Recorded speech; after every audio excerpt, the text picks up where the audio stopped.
Vamos nessa então, movimentando a nossa reportagem. Começamos com o chamado de Brasília. Ontem, de madrugada, foi aprovada na Câmara dos Deputados a chamada PEC da blindagem, mas as discussões estão continuando antes mesmo desse texto avançar para o Senado.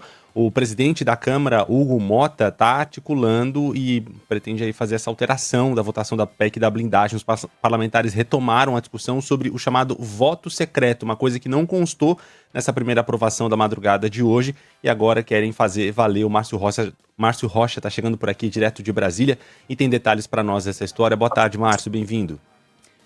Oi, pessoal, boa tarde para vocês, boa tarde a todo mundo que nos acompanha. Pois é, a Câmara recolocou a votação secreta para analisar a abertura do processo contra parlamentares nesse texto da chamada PEC da blindagem. E com a aprovação desse destaque, nessa sugestão de mudança no texto, a proposta de emenda à Constituição agora será analisada pelo Senado Federal.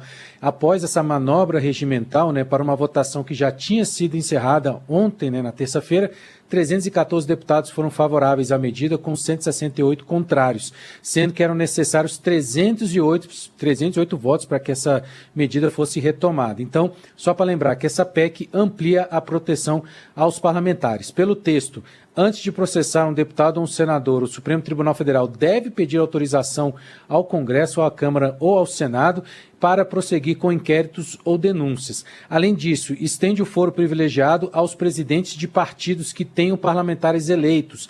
Prisões em flagrante de parlamentares devem ser analisadas em uma votação secreta, o que muda a atual legislação que determina que os votos sejam abertos e nominais. E medidas cautelares, como a prisão preventiva, não podem mais ser determinadas por uma decisão individual de um juiz ou um ministro do Supremo.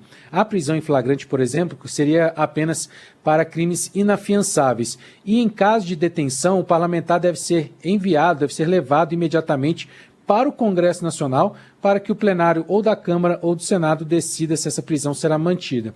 Esse texto foi negociado nos últimos dias e conseguiu apoio principalmente entre membros da oposição bolsonarista e do Centrão.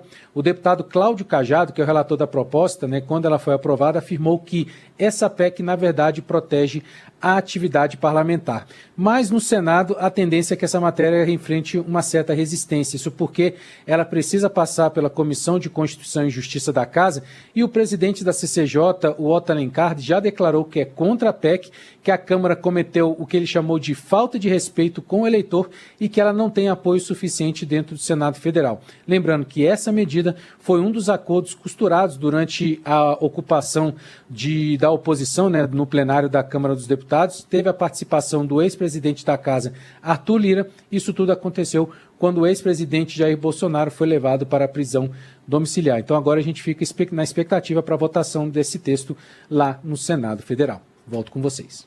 Obrigado, Márcio Rocha, com as informações, portanto, direto de Brasília.